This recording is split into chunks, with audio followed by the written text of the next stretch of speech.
What are you doing like that? Why?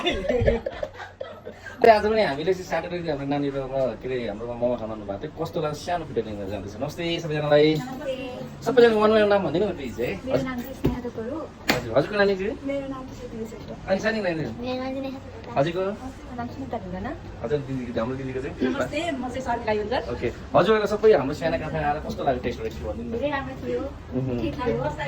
हजुर हजुर फेरि पनि आउँछौँ। ओके सर्भिसहरू कस्तो लाग्यो यहाँको भाइ बहिनीहरूले कस्तो बोल्नु राम्रै छ। राम्रै छ। कस्टमरसँग राम्रै बोलिरहेको छैन नि के भन्न चाहनुहुन्छ यो भिडियोलाई जति पनि हुन्छ काठमाडौँ हुन्छ के भन्न चाहनुहुन्छ यहाँ एकचोटि भिजिट चाहिँ गर्नुपर्छ। राम्रै छ भनेर भिजिट गर्नुपर्छ। राम्रै मात्रै छ भ्यू पनि राम्रै छ।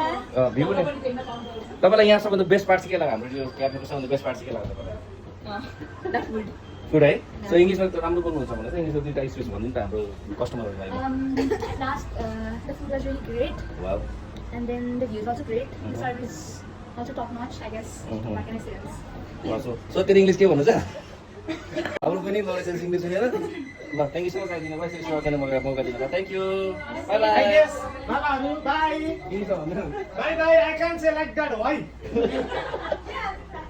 थ्याङ्क यू दिदी